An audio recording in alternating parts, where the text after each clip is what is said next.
कस्बा भुसावर के कृषि महाविद्यालय पर 12 अगस्त 2024 को अंतर्राष्ट्रीय युवा दिवस मनाया गया।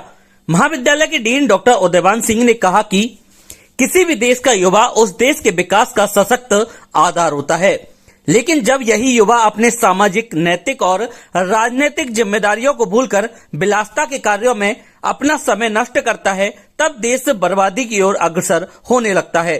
भारत एक युवा देश कहलाता है। यहाँ 35 वर्ष तक की आयु के 65 करोड़ युवा हैं, यानी कि हमारे देश में अथाह श्रम शक्ति उपलब्ध है। इसके बावजूद हम विकसित राष्ट्रों के मुकाबले काफी पिछड़े हुए हैं। अभी तक पेरिस ओलंपिक में भारत ने कुल 6 पदक जीते हैं, जिनमें एक भी स्वर्ण पदक नहीं है, और पदक तालिका में भारत विश्व में 71वें स्थान पर है। हमें युवाओं के कौशल विकास के लिए मूलभूत सुविधाएं विकसित करनी होगी।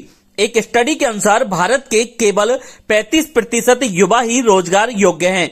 अतः हमें युवाओं के लिए रोजगार परक शिक्षा देने की जरूरत है। सहायक निदेशक छात्र कल्याण डॉक्टर राहुल कुमार ने कहा कि युवा वर्ग को अपने विद्यार्थी जीवन में अध्ययनशील, संयमी व चरित्र निर्माण के लिए आत्मानुशासन लाकर अपने भविष्य को उज्जवल बनाने का प्रयास करना चाहिए, जिसके लिए समय का सदुपयोग आवश्यक है। कृषि महाविद्यालय भुसावर पर अंतर्राष्ट्रीय युवा दिवस मनाया गया। भारत युवाओं का देश कहलाता है। यहाँ 35 वर्ष तक के 65 करोड़ युवा हैं, यानी कि यहाँ पे अपार श्रम शक्ति उपलब्ध है। लेकिन अभी हाल ही पेरिस में ओलंपिक जो गेम हुए, उनमें हमारे 6 पदक आए हैं, जिनमें एक भी स्वर्ण पदक नहीं है।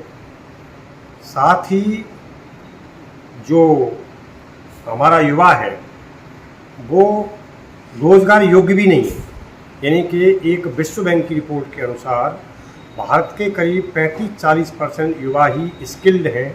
इसलिए हमें यहाँ पर इंफ्रास्ट्रक्चर का डेवलपमेंट करना होगा, साथ ही रोजगार परक शिक्षा की तरफ भी ध्यान देना होगा, ताकि युवा को सही रोजगार मिल सके और उसकी ऊर्जा का देश हित में प्रयोग हो सके। इसलिए हमें ऐसी नीतियां बनानी होंगी, स्कूलों कॉलेजों में इस तरह की इंफ्रास्ट्रक्चर तैयार करने होंगे कि वो रोजगार परक शिक्षा प्राप्त करके अपना भविष्य सुनिश्चित कर सके और देश के विकास में उचित भागीदारी निभा सके। धन्यवाद।